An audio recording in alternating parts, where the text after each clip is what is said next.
ও মাই god, বিপুল পরিমাণে কেবল, বিদ্যুতের লোক কেটে দিচ্ছে। এতে করে আইএসপি অপারেটরের বিপুল পরিমাণ ক্ষতির সম্মুখীন হয়েছে। প্রতিনিয়তই আসলে এভাবেই বিদ্যুতের লোক কেবলগুলো কেটে দিচ্ছে। তো এর একটা সুষ্ঠু সমাধান হওয়া উচিত। আসলে কিভাবে পরিকল্পনা অনুযায়ী করলে যাতে আইএসপি অপারেটরগুলো ক্ষতি থেকে একটু মুক্তি পায়, তো এর একটা সঠিক উপায় আসলে দরকার। তো কি করলে কিভাবে কি করলে আসলে ভালো হবে আপনারা কমেন্ট বক্সে জানাবেন। দেখেন প্রচুর পরিমাণে আসলে কেবল নষ্ট হয়েছে। সৌরভ সাহেব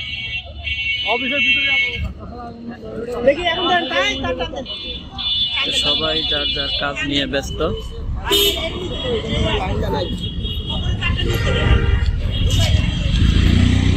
কারণ এতে করে আসলে আইএসপি অপারেটরই বেশি ক্ষতিগ্রস্ত হয়। তো মূলত আসলে এখানে হয়েছেটা কি, সেটা হলো এখানে একটা ইলেকট্রিক পোল আছে যেটা কিছুটা রাস্তার মধ্যে পড়ছে, এটার ভিতর দিয়ে কেবলগুলো ছিল। আর এখন নতুন পোল স্থাপন করছে, যার কারণে আগের পোল থেকে সমস্ত কেবল কেটে দিছে। তো এখন এই পোলটা সরিয়ে ফেলছে রাস্তা থেকে।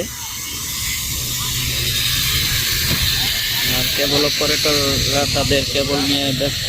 সবাই যার যার কেবলগুলো রিপেয়ারিং করার জন্য তুরধুরভাবে চেষ্টা চালাচ্ছে।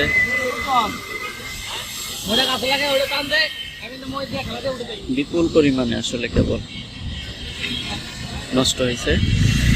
তো প্রায় কম হইলো, এখানে 50 থেকে 70-80টা কোম্পানির লোক ইতিমধ্যে কাজ করতেছে। তো এখনো অনেকে আসলে জানে না যে কোথায় কেবল কাটা পড়ছে, তারা খুঁজতে খুঁজতে আরো লোক এখানে চলে আসবে। তো এটা আসলে একটা সঠিক সমাধান হওয়া আমি মনে করি দরকার। কারণ এতে করে যাতে কেবল অপারেটরগুলো এই ক্ষতির থেকে কিছুটা হইলেও বাঁচতে পারে এবং দেশের আর্থিক সম্পদও যাতে নষ্ট না হয়। দেখুন প্রচুর পরিমাণে লোক।